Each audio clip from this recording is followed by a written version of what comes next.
Assalamualaikum warahmatullahi wabarakatuh. Halo semuanya, perkenalkan nama saya Nisa Pambudi dari Program Studi Pendidikan Bahasa dan Sastra Indonesia kelas A Fakultas Ilmu Pendidikan Universitas Muhammadiyah Jakarta.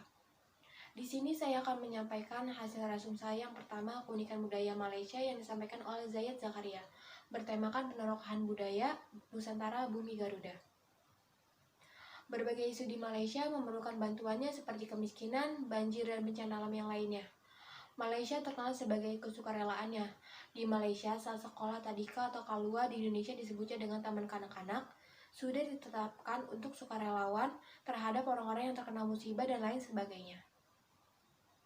Keberagaman makanan di Malaysia menjadi simbol keakraban dan persahabatan, contohnya yaitu Bazar Ramadan. Malaysia adalah sebuah negara federal, ibu kotanya Kuala Lumpur. Jumlah penduduk negara Malaysia mencapai 30.697 jiwa. Malaysia sudah merdeka selama 65 tahun. Di Malaysia, terdapat 3 kaum yang utama yaitu Melayu, Cina, dan India. Yang kedua yaitu keunikan budaya Indonesia yang bertemakan perbincangan budaya. Keunikan budaya Indonesia, konsep budayanya dinamis, di mana perkembangan asing diadaptasi orang Indonesia. Metodenya terdiri dari adopsi, adaptasi, dan penerjemahan. Budaya Indonesia bersifat material dan non-material. Persamaan budaya Indonesia dan Malaysia mempunyai kesamaan, antara lain bahasa atau penutur dari bahasa Melayu, agama yang bermayoritas Islam, budaya yaitu contohnya penggunaan sarung dan memakan ketupat. Konsep seperti itulah yang menjadi persamaan Indonesia dan Malaysia. Indonesia destinasi negara untuk menikmati keindahan-keindahan Indonesia. Selanjutnya yaitu ada keunikan budaya Indonesia. Yang pertama ada wayang. Wayang sebuah karya sastra yang cukup lama, yaitu sekitar 1500 tahun sebelum Masehi. Wayang pertunjukan tradisional yang dikendalikan oleh dalang. Tujuannya pementasan wayang adalah untuk mengingat nenek moyang atau untuk menyimpan sejarah Indonesia. Yang kedua ada angklung. Angklung seni musik tradisional dari Jawa Barat. Angklung dua kata bahasa Sunda yaitu angkleng yang berarti apung-apung dan klu yang berarti bunyi suara alat musik. Yang ketiga ada batik. Batik sebuah kain bergambar. Pengolahannya diproses dengan cara tertentu.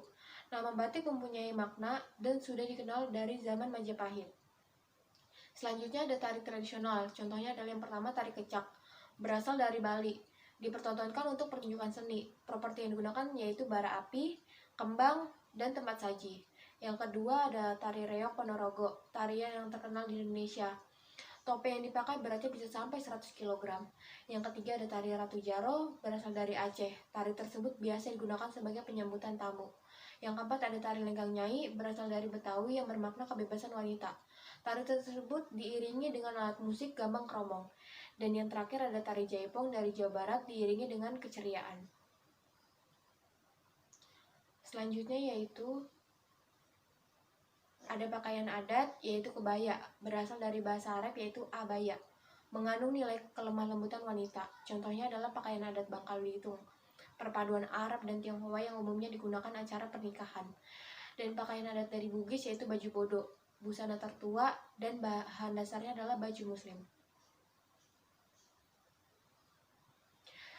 Selanjutnya ada tradisi Indonesia yang pertama halal bihalal, biasanya saat Idul Fitri, memberi kesan tidak berdosa lagi dan harus memaafkan secara lapang dada. Yang kedua ada dukderan, tradisi dari Semarang yang dilakukan sebelum bulan Ramadan. Yang ketiga ada tabwik. Tabwik adalah tradisi yang berasal dari Pariaman, mengusung jenazah yang dilakukan pada 10 Muharram. Dan yang keempat ada debus. Debus adalah kesenian bela diri dari pertunjukannya ini sangat ekstrim. Yang kelima ada karapan sabib, berasal dari Madura yang tujuannya adalah kesuburan petani.